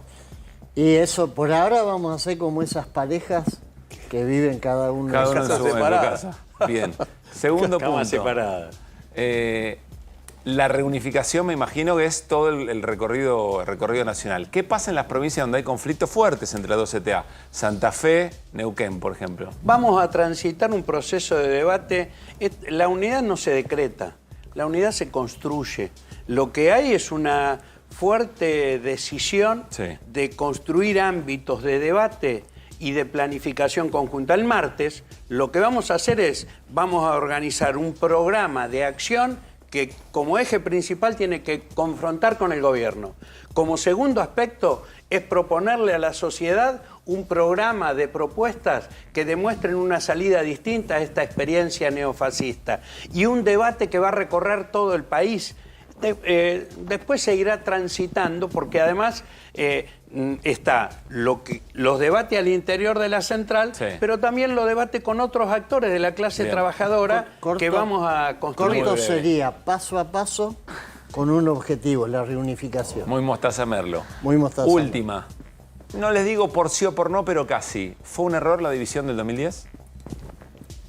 Fue un proceso que sucedió. Quizás se podría haber evitado. Aprendimos que la unidad se da en la diversidad, que al interior de una central pueden coexistir distintas corrientes de pensamiento político. Necesariamente es necesario que coexistan, porque para proponer una estrategia de poder al pueblo argentino hay que partir del criterio de que la unidad se construye en la diversidad. Eso fue un aprendizaje, fue un momento duro, de retroceso, pero que hoy nos permite construir con mayor solidez. Dos cuestiones, que lo dijo Cachorro la primera. No pensar que la CTA tiene que albergar un partido único. Una central sindical puede tener distintas expresiones políticas, porque esa es una central sindical. Y segundo, la autonomía no es un valor absoluto. Cuando vos tenés un gobierno que defiende intereses populares, tu autonomía puede ser relativa. Cuando vos tenés un gobierno que ataca sistemáticamente como esta, vos no tenés otra que confrontarlo y la autonomía es total. Gracias por haber estado aquí. Gracias a ustedes. Me voy a la mesa con Fer Cerolini. ¿Qué pasó con el PBI, con el crecimiento económico, Fer? Bueno, el Producto Bruto Interno tuvo un segundo trimestre de caída. Había sido 1,7 el primer trimestre y vuelve a caer 1,7. Queda el primer semestre con un acumulado de caída de 3,4%. Realmente, si vas por rubro, decir que el rebote no existió. Se hablaba de rebote. Sí. Esto, ¿te acordás que el otro día estuvimos con las imágenes de las distintas noticias de Caputo en distintos momentos? Yo me puse a mirar, en mayo hubo toda una andanada de publicaciones diciendo que había un montón de indicios de que esto rebotaba.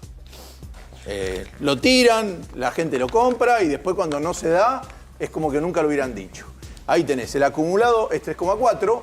Porque vos acá estás comparando, cuando vos decís no hubo rebote, decís respecto del primer trimestre y el segundo trimestre. Acá tenés 1,7 interanual y 1,7 trimestre contra trimestre. Contra trimestre. El primero había caído más, pero el primer trimestre seguramente tiene una composición de verano que generalmente no es más, es el más alto, es 5, había caído 5,1, 5,2, entonces ahora, comparado también, porque si no te salen a decir, veo, cayó el PBI, pero estamos rebotando porque caímos menos que el anterior. Todavía no pasó eso, ¿se entiende? Sí. Los dos cayeron. Interanual y de la otra manera. Bien. Y lo que es increíble son las cifras. Las cifras son apabullantes. Vamos a ver acá alguna de las placas. Si tenemos alguna de las placas. Bueno, acá está diciendo el 1,7. Estos son los componentes de la demanda agregada. Los componentes. Bueno, hay algunas placas, yo no tengo acá no la tengo grande. Hay algunas que, por ejemplo, la inversión cayó el 29,4%. Es increíble, es un 30% de caída de inversión, que siempre los liberales dicen lo que resuelve el tema es la inversión. Sí. Y resulta que lo que más cae es realmente impactante. El consumo cayó, el privado 9,8% y el consumo estatal el 6%. Bueno, ahí ves que dice respecto al mes anterior también lo que está hablando de la caída. Bueno, y ahí ya vamos a otra placa que es la más interesante, la que más nos va a ver, que es realmente impactante. Creo que hay otra más. Bueno, acá, ahí se va viendo, mira, los últimos 3 trimestres, ahí ves la caída, en la derecha, en la última, se ve la caída porque es el tercer trimestre que cae. Bien. Había caído el tercer trimestre el último trimestre del 2023, que fueron las elecciones, también se apagó el país diciendo, bueno, a ver qué pasa, y ahí se apagó. Y después, Milei, los 2 trimestres cayeron. Y ahora vamos a la última placa que te muestra por rubro, que es lo más interesante. Hay caída de la inversión, ahora si vemos los bloquecitos, bueno, acá, por rubro. figura 81% arriba, que es lo que compensa todo. Por ejemplo, el tema de Suba, que es el tema de agro y el tema agrícola ganadero. Eso sube el 81%. Y después sube pesca y sube la explotación de minas y canteras. Todas estas generan poco trabajo y además después vamos a ver que vos lo que campo. estás diciendo es, si esto no hubiera estado, ¿cómo te habría dado el número? Estaríamos? Bueno, miramos a las otras que tienen que ver con la gente, no los que tienen que ver. Sinagro? 8, menos 8. ¿8 caída? 8% sería una cosa catastrófica. Creo que Ucrania no sé si cayó eso. Bueno, el cálculo hace un rato. Habíamos caído 9,9 en la pandemia. Sí. Es decir, para dimensionar, ¿no? Mirá construcción, 22,2%. A ver, volvemos a los rubros. 29 inversión, 22% construcción. Industria manufacturera, 17,4%. Comercio mayorista, minorista y reparaciones, 15,7%. Intermediación financiera. Uno dice, che, pero la intermediación financiera tendría que estar para el alza. No, 9,8 cayó. Consumo privado, 9,8. Consumo público, 6%. Actividades de servicios comunitarios, sociales y personales, 4,3. Y los restaurantes, 4,5. Realmente es una catástrofe. Ahora, el peor, lo que compensa todo es la actividad del campo por el tema de la sequía. Entiendo. Ahora yo te digo, que después lo veremos en otro momento, que el campo argentino está hoy en el peor momento de la historia. No te lo digo así. ¿Qué está diciendo? ¿Cómo peor momento de la historia? Sí, aunque no lo creas, acá yo no. Después te voy a mostrar cómo. En enero vos tenías, con lo que en enero te pagaban una tonelada de soja, hoy para llegar a tener el mismo poder adquisitivo con pesos, tenés que vender 2 toneladas de soja. O sea, te rinde mucho menos. 49% menos. En un ratito nos lo explica. Bueno, me voy a ir con Hernán Lecher a la pantalla, porque hay otro dato importante que hoy se conoció y tiene que ver con los datos de empleo. Y es lo que vamos a compartir a continuación. Acompáñennos. A ver, Hernán. ¿Qué es lo que está pasando con el trabajo? ¿Qué es lo que pasa con el empleo? Salieron los datos de empleo. Refieren al segundo trimestre, algo parecido a lo que hablábamos ahí, al segundo trimestre de este año. El dato dio 7,6%, pero antes de eso, mirá. No dejás de sorprendernos, Lecher, ¿eh? Mirá el auto, ¿eh? Volver al futuro. ¿Está Caputo con Milei? Este es un gol. Sí, bueno, de los 90, ¿no? Muy claro, ya voy entendiendo porque acá tenés un 1-1 por otra parte. Exactamente. ¿Vos decís que estamos volviendo a los 90? Estamos todavía lejos en términos de empleo respecto de lo que fue la desocupación en la década de los 90, que supo llegar casi al 25%, pero la curva claramente se ha inclinado al alza. Y el dato es peor, el de este trimestre, el del segundo trimestre, respecto de lo que fue el primer trimestre. Acá hay una cosa para aclarar que me parece muy importante. Hoy lo mencionabas, me pasabas el tuit de Campos, que también hace un buen análisis al respecto, Luis Campos, porque quizás alguno dice, pará, 7,6 es menos que 7,7 que había dado el primer trimestre. Esperen un cachito. Tiene estacionalidad la desocupación. ¿Qué significa esto? Que no todos los trimestres son equivalentes. Recién lo veíamos con el PBI, pasa algo parecido. No todos los trimestres son equivalentes. El segundo trimestre suele ser un trimestre de buen empleo, de buen desempeño del empleo, mucho mejor que el primero. Bien. De hecho, el dato, y si querés ahora sí vamos a los datos. Acá tenés 7,6% la desocupación en el segundo trimestre del 2024. Pero quiero mostrarte la placa que sigue para contarte esto que te estaba diciendo. ¿Es alta? ¿No es alta? ¿Cómo la leo? Bueno, tengo que mirar el segundo trimestre del año pasado. Fíjate la placa que sigue, 7,6, lo comparo con el 6,2. Bien, ¿cuánto me da? 1,4 puntos porcentuales de incremento. Para mi forma de ver es un montonazo en términos interanuales. Que te incremente la desocupación 1,5 puntos es un montón. Yo sigo teniendo la sensación de que el número sigue siendo relativamente bajo aún por las políticas que ha hecho y que ha impulsado Milei y que aún no se han visto reflejadas de lleno, diría. Quizás tenías un colchón, podemos evaluar, hay bastante debate. Luis Campos decía, bueno, es debatible, pero coincidía en que el dato es un incremento muy significativo en términos interanuales. Si me fijo en el primer trimestre, recién te decía, daba 7,7, pero la diferencia era de menos de un punto. Por eso digo que este trimestre, los datos de este trimestre son sensiblemente más complicados y vislumbran un escenario peor. El tercer trimestre da 5,7. Te digo para que pienses cuando venga el tercer trimestre. El tercer trimestre del año pasado va a dar 5. Dio 5,7. 5,7. Con lo cual comparás contra el 5,7. Claro. ¿Bien? Sí. Si se queda acá, si supongamos da 7,7, claro, ya son 2 puntos la diferencia. Bien. ¿Se entiende cómo se complica?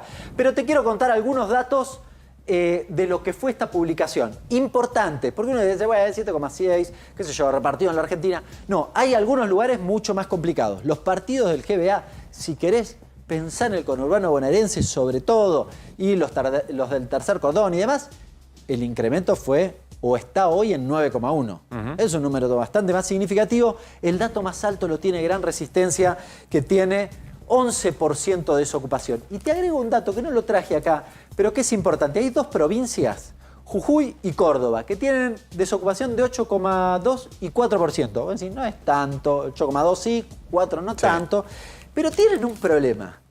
Ocupados demandantes del 30%. ¿De qué estás hablando, Hernán? Ocupado demandante es gente que está trabajando que quiere laburar más, porque evidentemente no le alcanza. Bueno, eso el problema que ya venía del gobierno anterior, ¿no? No, el dato se incrementó sensiblemente, sobre todo en estas dos localidades. Es un tercio de la gente que está laburando quiere laburar más porque no le alcanza la plata. ¿Se entiende? Sí. Particularmente en esos dos lugares, el dato es muy significativo. Te paso a los datos por franja etaria. Esto es bastante habitual, que esta franja etaria, la de 14 a 29, sea la más complicada, y particularmente las mujeres. Más mujeres. Ahora, sí. Ahora, 16,5. ¿Sabes cuánto estaba o cuánto alcanzaba hace un año atrás? 13,4. Acá ya nos incrementó un puntito y medio. Son 3 puntos. 3 puntos, 3,1. Sí. Un montón. Y en el caso de los varones, un poco menos, pasó de 12,3 a 13,9, pero también un salto significativo. Aquellos que son más vulnerables... Aumentó la desocupación muy gravoso en mujeres entre 14 y 29. Sí, aquellos que son más vulnerables en términos de empleo, la ven más complicada cuando la cosa se complica. Sí. ¿Bien? Le pega peor. Y finalmente, un dato concreto para decir, a ver, bueno, Hernán, a ver, y con la desocupación, ¿cuántos desocupados tenemos en la Argentina? ¿Y qué pasó en términos interanuales? Bueno, tenemos casi 1,7 millones de personas sin trabajo. ¿Bien? Y el incremento es sensible, 350.000 casos, si lo extrapolo a nivel nacional.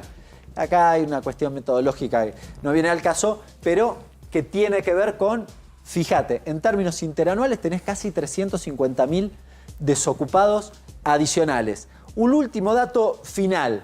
La presión sobre el mercado de trabajo, no trajimos el dato, pero es bastante significativa. Algo parecido a lo que decía en Jujuy y en Córdoba. Hay mucha gente que o está desocupada, o está ocupada pero es demandante, o es ocupada y no demandante, pero presiona sobre el mercado de trabajo. Estamos hablando casi del 7%.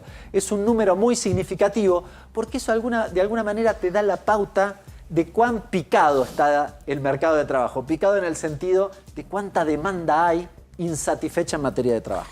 Gracias, Hernán. Acompáñeme, nos vamos a la mesa.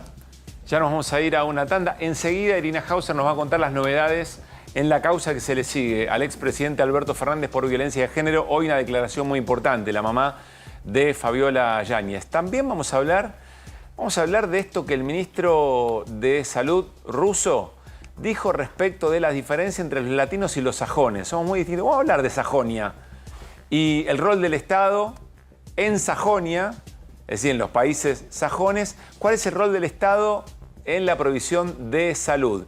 Y por supuesto también vamos a hablar con Martín Granowski de un acto importante mañana. Tiene que ver con la presencia de Máximo Kirchner. ¿Qué significado va a tener para Martín Granowski, su análisis político, esa reaparición del jefe del Partido Justicialista de la provincia de Buenos Aires? Llegó el momento de... Vamos a Adrián Sack, como siempre. Gracias, Adrián, por este rato. Muy buenas noches. ¿Cómo estás? ¿Qué tal? Muy buenas noches. ¿Cómo están todos ustedes? Bueno, aquí estamos al baile, ¿no? Al ritmo de las encuestas. justamente, que es lo que están moldeando la elección, justamente porque ya pasó el debate, ya tuvimos 2 intentos fallidos de atentado, ¿no? Afortunadamente. Sí. También candidatos que se bajan. Ha sido una campaña muy movida, digo ha sido porque obviamente sigue, pero ahora es como que ya estamos en la recta final y la gente además ya empezó a votar. Recordemos que la última vez que hablábamos había empezado a votar en Carolina del Norte por correo. Esto se vota de modo adelantado, ¿no? Se pone el voto en el sobre y se envía. La fecha presencial de noviembre. ¿Qué fecha de noviembre es, Adrián? Sí. El 5. El 5 de noviembre. 5 de noviembre es, se dice, el día de las elecciones es el 5 de noviembre, sí. Pero vos podés, como te decía, ahora están votando en Pensilvania, en Michigan, en Wisconsin, por anticipado, por correo, y después, más cerca de la fecha del 5 de noviembre, vamos a tener la posibilidad de votar en cuarto oscuro, en distintos colegios o bibliotecas, centros culturales, los lugares habilitados, por adelantado, pero en presencia, ¿no? Que ahí ya va mucha más gente todavía que votando por correo, aunque son muchos realmente los que van por correo. Bien. Pero bueno, ahora tenemos esta foto, digamos, ¿no? Que es la que estamos compartiendo respecto de cómo va el promedio de las encuestas muy interesante. hasta ahora. A ver, compartámosla. Sí. Es sí, el sí, promedio sí, de... ¿La tienen por ahí? Sí, ahí viene. Sí, este es el promedio de hoy. Esta es la foto de hoy. El promedio de todas las encuestas a nivel nacional le está dando a Kamala Harris un 1.9% por sobre Donald Trump. La realidad que más importa, como siempre lo decimos, es la de aquellos estados que terminen definiendo la elección, porque es donde va variando en cada elección si ganan los demócratas, claro, es decir, el oficialismo, o los republicanos de Donald Trump. Estos estados son los que te mencioné recién, que justo se empezó a votar por estas horas por correo, por adelantado: Wisconsin, Pensilvania y Michigan, donde están realmente muy empatados, pero con una luz de ventaja para Kamala Harris, de menos de un voto. También aquí, desde donde les hablo, estamos en Atlanta, Georgia. De menos de un 1%.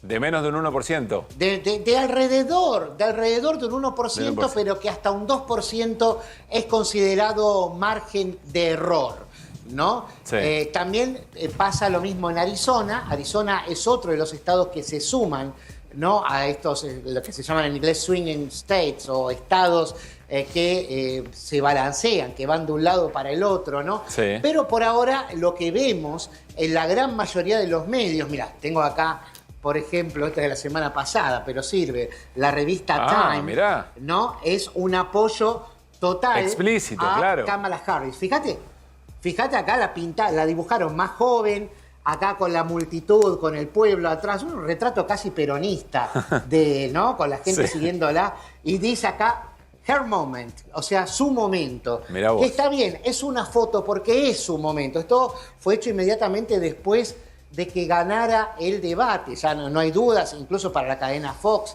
que es trumpista, el debate se ganó. Ahora, de ahí a ver a cuánto de eso se traslada, digamos, en el optimismo, cuánto dura ese optimismo para poder trasladarse a los votos, eso hay que verlo. Porque a ver, Adrián, también tiene decía, Fer Cerolini pregunta, pero tenemos para compartir también una publicación de las más prestigiosas en términos de divulgación científica.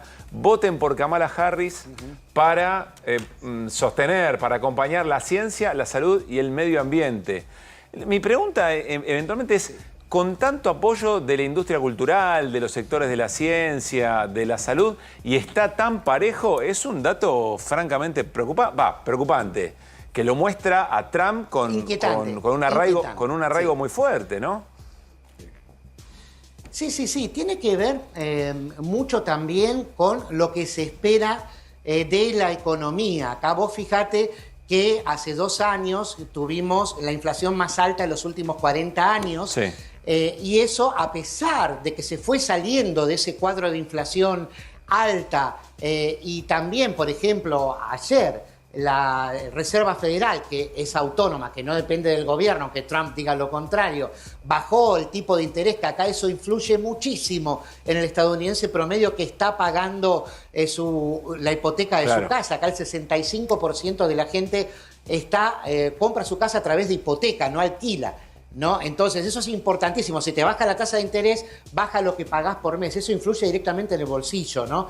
Pero ¿qué pasa? ¿Por qué me decías lo del arraigo de Trump? Tiene que ver con que Trump vendió muy bien. Él es un gran vendedor.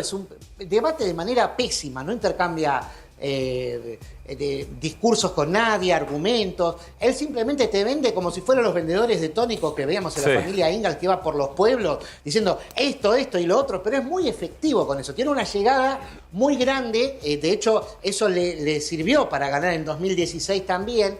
Y es muy firme diciendo algo que es mentira, pero que mucha gente cree recordar y que las nuevas generaciones que están votando ahora no recuerdan, que es que tuvo un gran pasar la economía de Estados Unidos durante su mandato hasta que vino la pandemia y descompuso todo. Bueno, no era exactamente así. Vos medidas de corto plazo muy efectististas, pero ¿no? quedó como esa idea, las automotrices, por ejemplo. Que todo venía muy bien. Quedó esa idea pandemia. y hay muchos que van a votar. ¿Fer? Hay muchos que van a votar por primera vez. Sí. ¿Cómo le va, Zach? La política. Como está de por medio el satélite, está? le tiro todo junto, usted responda lo que quiera, como generalmente hacen los periodistas. Bueno, primero, como es optativo. Para eso estamos. Como es optativo el voto. Para eso estamos, para responder lo que queremos. Claro. Sí. Mi pregunta, le tiro cortito y usted dígame. El voto es optativo. ¿Mujeres y hombres habitualmente votan en misma cantidad? ¿Cómo influye que ella sea mujer? ¿Y cómo pegó el tema esto de Kamala es mala? Kamala es mala, el gran hit. Sí, y pega, pero pegaron otros hits también en contra de Trump, burlándose de lo que dijo que la gente de Ohio, de Springfield, Ohio, del estado de Ohio, se comen los perros y los gatos, los inmigrantes ilegales, según él, de Haití. Que es un rumor que se esparció y que sin embargo hasta el día de hoy en cada acto diario tanto Trump como su candidato, su compañero de fórmula J.D. Vance repiten todo el tiempo y muchos se lo creen. Y bueno, también están los que se burlan de eso. Hay un hit que hicieron, por ahí le mandé a la producción también, de lo que estuvo pasando. Pero bueno, hombres y mujeres, está parejo, la demografía está cortada en mitades. Los hombres que no tienen estudios universitarios, en su gran mayoría están ganando por una proporción increíble los que votan a Trump. Ahora, a partir de educación terciaria universitaria en adelante, ya no, ahí ya favorece a Kamala Harris. Bien. Las mujeres, que es la gran batalla, están votando básicamente a Kamala Harris, en su mayoría también, salvo las mujeres de suburbios, ¿no? Que acá los suburbios de cada una de las ciudades tienen un peso muy grande en la administración familiar, en la economía de las familias. Ahí está más repartido entre Trump y Harris. Bien. Gran reporte, como siempre, Adrián, el hombre que dijo tónico en televisión. Extraordinario. Un abrazo grande y muy buenas noches. Que esté muy bien, Adrián. Un guiño a la gente de antes también. Está muy bien. Entre los que me incluyo. Gran abrazo y buenas noches. Adrián sacó un crack. Bueno, vamos, ya que estábamos allí en Estados Unidos y la cultura sajona, vamos a escuchar a Mario Russo, el ministro de Salud, que hizo referencia, como si hubiera una diferencia entre latinos y sajones en términos de lo que esperamos del Estado en nuestra cobertura de salud. Lo compartimos. Tienen la posibilidad de acceder a los mismos remedios que accedían antes, haciendo el trámite por un tema social que los necesitan. Nadie se va a quedar sin medicamentos. Muchas veces en nuestra cultura latina, digamos, que es completamente diferente a cómo se manejan los sajones, cuesta explicar esto porque, otra vez, es obvio que impacta en la sensibilidad social el tema de los medicamentos a los jubilados. Tenemos que reevaluar el vademecum en función de las prioridades, porque si no, pareciera contradictorio o raro que nosotros le demos a un jubilado un cardiodesfibrilador de $50.000 y no le paguemos un omeprazol. Tal vez no lo hemos explicado bien. Se trata de redefinir el vademecum. Bueno, rara la explicación de Mario Russo. Efectivamente pensé que hay algo ahí que no está muy bien explicado, porque incluso después habla del plan remediar, lo mezcla con el vademecum, peras con manzanas.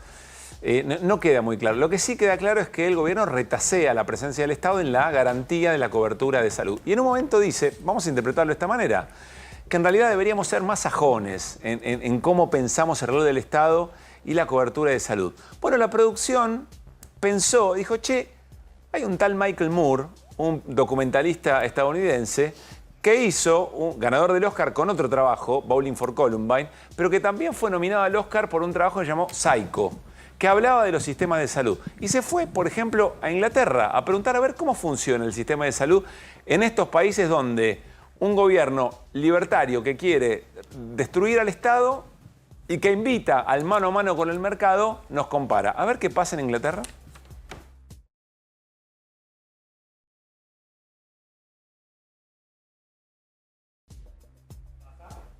Bueno, ahí va, enseguida estamos. Insisto, tratar de buscar experiencias. Michael Moore, el documentalista. Psycho, un documental que recomendamos que tiene que ver con el rol del Estado y la atención sanitaria y qué pasa con el mercado. ¿Es mano a mano la pelea con el mercado? ¿O en países de los que permanentemente nos hablan y nos dicen esto tiene que funcionar, como en otros lugares? ¿Cuál es el rol, insisto, en la cobertura de salud? No entendí ¿qué quiso decir? Que tenemos que ser menos latinos y menos dependientes de... Él dice que le demandamos mucho. Le dan menos. Sí, yo quería entender otra cosa también. A ver. Pero no estoy seguro porque estamos interpretando a Russo, quien no habla en mi vida, por otra parte. Es que los sajones... Mario, un gran abrazo a Miguel Ángel, por favor. Es como los sajones son más desapegados y nosotros somos como sensibleros, sentimentaloides. Más Eso quería dependientes, una cosa por el más estilo, dependientes, ¿no? pero más dependientes y a su vez damos más y esperamos más. Digo, Sí. Yo qué sé, esa cosa medio tonta que nosotros abrazamos y ellos no. Bien, ¿estamos en condiciones de compartir el testimonio o estamos con algún problemita? No, Ahora, lo que pasa es que Te quiero agregar algo. El Agregue. discurso que vienen intentando instalar desde salud y desde el gobierno en general es que no hay remedios disponibles para todo el mundo, no hay sistema de salud disponible para todo el mundo, entonces ¿a quién vamos a recortar? A los más vulnerables. ¿Quiénes son los más vulnerables? Bueno, los migrantes, por ejemplo, no te lo van a definir como más vulnerables, ¿no? Pero, por ejemplo, a las poblaciones migrantes no, hay que cobrarles los remedios, hay que cobrarle el sistema de salud, hay que cobrarle el servicio en los hospitales, está instalándose esa idea. Hay que recortar el vademecum de los jubilados y después vamos a hablar un poco más de esto. Y a la gente que no tiene cobertura médica y que tiene tratamientos muy costosos para enfermedades graves, tampoco les vamos a dar. Michael Moore, Psycho, Sajonia. A ver. Mario Russo, el ministro de Salud, más latino que sajón, tuvo que responder algunas preguntas en una comisión, ¿no? En la Comisión de Salud. En un juzgado. En un juzgado. Tuvo que responder preguntas sobre la atención, el rol del Estado y la atención en salud. ¿Y qué pasó? Pero se ve que, no sé, se ve que como le entendíamos más o menos acá, decidió no ir. Tenía que ir al juzgado civil a cargo de Marcelo Santos en una causa muy importante, que es una causa iniciada por pacientes oncológicos y que padecen otras enfermedades graves por las asociaciones de pacientes y familiares que los representan, que reclaman nada menos y nada más que la entrega de medicamentos, que son medicamentos muchas veces muy costosos y son personas que no tienen acceso a la cobertura de salud. Déjame ver si estoy entendiendo bien lo que estás contando, Irina Hauser. Pacientes oncológicos que no están recibiendo su medicación inician una causa judicial. Hay un juzgado que le dice al ministro de Salud, Mario Russo, venga y explique por qué está abandonando esta gente que si no tiene esta atención sufre y eventualmente corre riesgo su vida. ¿Y el ministro no fue? No fue ni el ministro, no fue un representante legal, no fue nadie de la Dirección de Asistencia no fue nadie. A Situaciones Especiales, que es la que provee los medicamentos o que debe proveer los medicamentos. No fue nadie. Desde el Ministerio de Salud a mí me dijeron no llegó la citación. Y la verdad es que hoy accedí al acta de esta reunión, de esta audiencia judicial donde los pacientes y familiares sí expusieron y consta que está la ausencia de cualquier representante del Ministerio de Salud y que habían sido, según este acta, debidamente citados. ¿Qué tenía que hacer el Ministerio de Salud ahí? Tenía que explicar, en caso de que no entreguen más medicamentos, que digan por qué no entregan más. Porque esto es lo que decidieron hacer desde que asumió este gobierno. Cortaron los tratamientos. Fallecieron 7 personas por lo menos que estaban en la espera de la continuidad de sus tratamientos oncológicos. Fallecieron y otras 7 personas enfermedades. Mínimo, porque se interrumpió el abastecimiento de medicamentos. Fallecieron en medio de la interrupción del tratamiento, esperando recibir una nueva dosis de su tratamiento, por ejemplo, de quimioterapia o de distintos tipos de drogas que son muy caras. Pero te digo 7 como mínimo, porque se sabe que son muchos más. 7 son los que registraron estas organizaciones y que presentaron en el amparo colectivo que elevaron judicialmente. Bueno, no fue ni a explicar esto, ni a contestar, además, algo que le había pedido por escrito el juez, que es ¿cuántos medicamentos, cuántos tratamientos viene entregando usted, señor ministro? Dirección de Asuntos de Asistencia para Casos Especiales. Bueno, nada de eso está respondido, ni siquiera por escrito. Por eso los pacientes pidieron hoy que se lo intime al ministro y este juez va a tener que resolver pronto el amparo colectivo para que este tema tan grave tenga una respuesta. Sí, Hernán. Me pregunto si es también latino sajón que cuando sacan los medicamentos del vademecum aumenten 100% al día siguiente. Me pregunto, ¿no? Quizás también es latino esa vivada de repente de los laboratorios hay cosas que no sacaron son del medicamento. de latino o de sajón. Es de bien nacido o no bien nacido. Bueno, otra categoría. Es otra Hablando categoría. de gente de bien, Sí. ¿no? Vamos a quedarnos un cachito más aquí porque ya que el gobierno, como dijo Irina, patologiza las diferencias políticas, volvamos a la historia del virus y ese recurso que utilizó hoy el gobierno bien temprano en la mañana para volver a marcar la cancha y decir ellos y nosotros. Ese ellos que no tiene nada de humanos, que eran zombies. Hay repercusiones. Por ejemplo, el de Nora Bar. Nora Bar, una de las más prestigiosas, si no la más importante divulgadora científica y periodista especializada que tiene la Argentina. Con un emoji le alcanzó para opinar sobre lo que publicó hoy el presidente de la Nación respecto de los zombies y el virus para aquellos que piensan distinto a él. Pero también Natalia Saracho, la diputada nacional, que está caracterizada en esta pieza audiovisual. Hagan los videos que quieran, intentando correr el foco del desastre que están haciendo en el país. Pero la gente no se va a olvidar que se juntaron a festejar haberle negado un aumento a nuestros jubilados. Fin, le clava un adorni sobre el final. El gobernador de la provincia de Buenos Aires, Axel Kicillof, también se manifestó respecto de esta pieza y lo hizo de esta manera.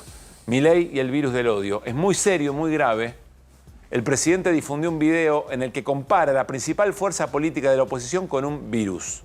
Esta metáfora ya ha sido utilizada en más de una ocasión y en su nombre se han cometido las peores aberraciones. Sin embargo, más allá de las espantosas evocaciones del presidente, lo más preocupante es su conducta. ¿Qué descubriste, Martín Granowski, respecto de los zombies y la política? Vos sabés que uno se pone a buscar, los periodistas sabemos un montón de datos inútiles y a veces no sabemos algunos datos útiles. Entonces me puse a buscar la historia de los zombies hoy. Después de ver ese video tan agradable de Milei, porque la verdad que si retuiteó es Milei directamente, vamos a adjudicárselo como autoría o como, nada, como complacencia por lo menos. Después de eso empecé a fijarme. Entonces, primero una definición. ¿Qué es un zombie? Cadáver reanimado mediante prácticas de brujería. Esto viene de tradiciones africanas. Eso es un zombie, la primera parte. Ahora, los zombies acá, acá en la Argentina y acá en América, tanto la sajona como la latina. Vamos a mezclar las dos. Se sabe poco esto, pero la primera rebelión antiesclavista fue haitiana. Fue latina. Los latinos haitianos, los esclavos haitianos, se rebelaron en el 1791. Y en 1804 fue la independencia de Haití. Independencia que estuvo muy marcada, además de todo, por el componente antiesclavista. Fue una rebelión no solo de independencia, sino una rebelión social contra los tratantes de esclavos y contra los esclavistas. 1804, 6 años antes de la Revolución de Mayo. Con la fiebre del oro en Estados Unidos, mediados del siglo XIX, 1840, 1843, Estados Unidos en ese momento ocupa una parte de México, que todavía sigue siendo norteamericana, California, etcétera, etcétera, y ocupa una buena parte de América Central. Cuando digo ocupa, es ocupa, no estoy hablando de neocolonialismo, estoy hablando de ocupación física. Haití fue uno de los países ocupados. Y en Haití, a partir de la ocupación, empiezan a conocerse historias de vudú, por un lado. La mayoría, obviamente, la absolutísima mayoría de la población haitiana era negra. Empiezan a conocerse historias de vudú y empiezan a circular dos versiones. Una dominante.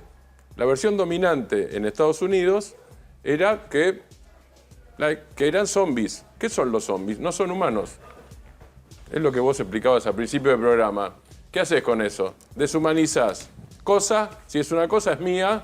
Mujeres, ¿qué son cosas? Mujeres, objetos, esclavos, obviamente son cosas. Y entonces aparecen cosas como esta. Esto ya es en el arte y en el cine norteamericano, aparecen de los zombies negros se pasa a los zombies blancos, que no son humanos, La base es esa, no son humanos. Esto se desarrolla hasta ahora. Ahora, esto tiene un correlato. Estados Unidos se retira de Haití físicamente, porque siguió controlando, recién en 1934. Es decir, que aquí tenemos esclavismo, ocupación colonial y zombies, todo junto, más odio y deshumanización. Muy bien, Irina, novedades en la causa por violencia de género al expresidente Alberto Fernández. Declaró Miriam Verónica Yáñez Verdugo, que es la mamá de Fabiola Yáñez, y puntualizó que ella vio en persona situaciones de violencia física de Alberto Fernández sobre su hija. Habló, por ejemplo, de una situación en la que la empujó estando embarazada de 8 meses. Describió una escena impactante, donde dice que cayó con todo el peso de la panza Fabiola al piso en esa circunstancia. Se quejó un poco porque dijo que no veía registrados todos los hechos que ella había visto y que le leyeron en la audiencia. También habló de una audiencia extensa, más de 5 horas. Una audiencia de casi 6 horas. Sí. Y otro de ellos era, ella contó que estaban ahí en la Quinta de Olivos y ella la vio a Fabiola con todos los dedos de Alberto marcados en la cara, después de recibir es decir, ya estaban en cachetazo. Ya estaba alojada en la casa de huéspedes. Claro. Cuando volvía de la casa principal de Olivos, le había visto la cara marcada con dedos. Eso fue lo que contó esta mujer. Es decir, acreditó la violencia física. Sí, la acreditó y además dijo que la vio con sus propios ojos. Sí. Esto es una clave de la declaración. Describió muchísimas situaciones de amenazas, de insultos, de discusiones, de prohibiciones a lo largo de la relación que tuvieron. Contó además, por ejemplo, que cuando Fabiola interrumpió el embarazo en el año 2016, que Fabiola no quería y que le mandó el dinero para hacer el aborto a través de Daniel Rodríguez, el que fue después el intendente de la Quinta Presidencial de Olivos. Sí, exactamente. Que esta fue una situación de mucho padecimiento, que después él negaba haber mandado ese dinero para que se hiciera esa práctica, pero bueno, esta mujer declaró bajo juramento que había sido así. Otras cuestiones que contó es que no tenía ningún acto de violencia concreto después, antes de las 12 de la noche, que era cuando había empleados, ¿no?, en la Quinta de Olivos que pudieran presenciar la... Claro, atestiguar. Claro, que pudieran atestiguar la situación. Pero lo que sí insistió es que ella escuchó más de una vez los gritos de las discusiones y, bueno, y esos dos casos que te contaba. Sí. Ahora, pues es que no deja de llamarme la atención. Pareciera una competencia de aportar charlas, imágenes, conversaciones. Es como si cada aporte que hacen las dos partes, abogados de Alberto Fernández y de Fabiola Yáñez, es como si quisiera tener más peso que lo que presentó el otro inmediatamente antes. Es una guerra abierta. Con un nivel de degradación muy, pero muy fuerte. Muy fuerte y además con la utilización de la difusión a través de los medios, obviamente cada uno de lo que considera que lo va a ir instalando mejor en la causa judicial, que viste que bueno, hay un momento en que también se especula con el efecto que los medios puedan tener sobre también la investigación, ¿no? Esto pasa habitualmente. Bueno, acá hay una guerra abierta y declarada con un juez que además incomoda a Alberto Fernández, Julián Ercolini, porque como hemos contado ya en más de una oportunidad, no se llevan muy bien. Una inquina muy profunda. Sí, hay una inquina. Se conocieron nuevas fotos también, se divulgaron nuevas fotos de Fabiola Yáñez con el ojo, con un hematoma, con un moretón. Esa secuencia que Fabiola Yáñez dice habían tenido una discusión muy fuerte y Alberto Fernández la resolvió con una trompada. La defensa de Alberto Fernández dice que fue un golpe accidental y que así se había reconocido. Bueno, recuerdan ustedes la intervención del propio jefe de unidad médica de presidencia, también opinando sobre este tema. Vos sabés que sobre el tema justamente del médico de la unidad presidencial de Saavedra, lo que dice la mamá de Fabiola es que Saavedra, y esto me llamó la atención, que Saavedra sabía perfectamente lo que pasaba, producto de qué eran los golpes. O sea, ahí hay un testimonio contradictorio. Sí. Dice la madre de Fabiola Yáñez que Saavedra sabía cuál es el origen de esos golpes. También hay conversaciones. La defensa de Alberto Fernández apunta concretamente, incluso hay unos chats que ofrece la defensa de Alberto Fernández con la madre de Fabiola Yáñez, a que Fabiola Yáñez tenía problemas de alcohol, de adicción al alcohol, y que los golpes se los producía efectivamente cuando perdía el equilibrio eventualmente con ese tema. Creo que hay unas conversaciones con la madre de Fabiola Yáñez diciéndole, bueno, dame una mano, hagamos algo, dame una mano para tratar de que se controle efectivamente ese problema de adicción con el alcohol que tiene Fabiola Yáñez. Bueno, yo insisto. Alberto, viene ofreciendo además varios testigos que declaran primero en una escribanía descripciones en este sentido, ¿no? En el que vos acabás de decir, si se caía, entonces los golpes son producto de las caídas porque había bebido demasiado, ¿no? O por su estado anímico o lo que fuera. Hay particularmente, alguna inquietud acerca de lo que pueda declarar una mujer que se la conoce como testigo B, que todavía no fue citada, que dice esto que vos estás planteando. Personas cercanas a Fabiola Yáñez. Sí, pero en este caso son Alberto Fernández, más que nada, ¿no? Las próximas citadas incluso son, por ejemplo, las dos amas de Llaves, pero esta testigo B es una persona que aporta a Alberto Fernández, que todavía no fue citada, que declaró fue en una escribanía, pero que también se hizo trascender en esta guerra que estamos contando. Bueno, donde él la describe como en estado de ebriedad casi permanente. La mamá de Fabiola lo que dijo es que él la convirtió en un despojo humano con el trato que tenía hacia Eso es muy ella. fuerte, ¿no? Porque estamos hablando de como testigo violencia física, pero también violencia verbal, violencia psicológica, violencia emocional. Gracias, Irina. Hernán, 2 apuntes sobre impuesto país y recaudación. A ver, en estos días, desde el 1 de septiembre, venimos discutiendo acá que se redujo el impuesto país, pero el impuesto país se aplica, por ejemplo, también a los pagos con tarjeta. Ahora, ahí no pasó nada, no se redujo nada. Pero, un asterisco muy importante. A ver. ¿Qué pasa a finales de diciembre? Se acaba el impuesto país. Se cumplen los 5 años, no hay más impuesto país. Ahí ya no hay tutía. Sí, no va a haber impuesto país para el que importa. Claro, no se puede discriminar. Claro, pero tampoco para el que de repente paga con la tarjeta. Y acá se abre un abanico de discusiones para el gobierno. Hoy vos pagás 9.80 el dólar, más 30 de impuesto país, más 30 de adelanto de ganancia. Eso da 1.570 aproximadamente. Si le saco el impuesto país me da 1.280. Es decir, podría bajar el dólar tarjeta a 1.280. Bien, el gobierno también podría decir, subo el adelanto de ganancias. Sería bastante contradictorio con la política del gobierno, pero... Para evitar la pérdida de dólares, digamos, ¿no? El drenaje de dólares. Ahí tiene 2 problemas. Primero, el persuasivo de que no vayas a comprar tantos dólares. Claro. Porque si no casi que te están invitando a que te vayas afuera y pagues con tarjeta o de acá compres con Amazon, yo qué sé. La otra es que pierde la recaudación fiscal.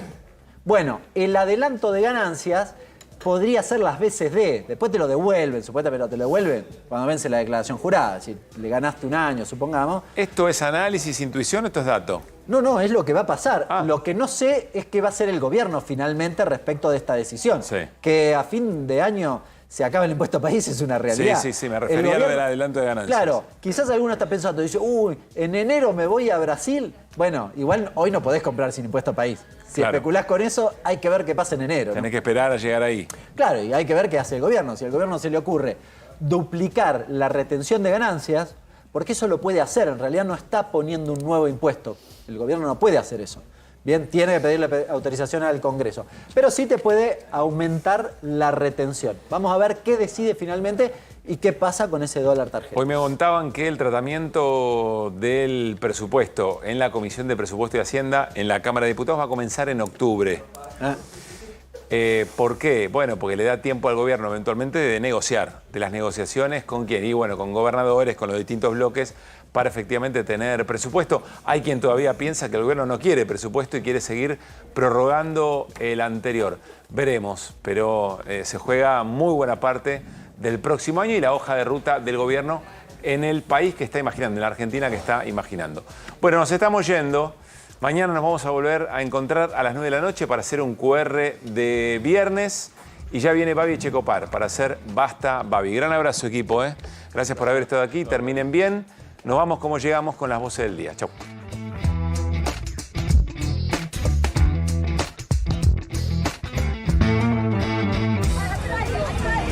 Bueno, acá vemos uno de los jubilados que fue vaciado, que se descompuso.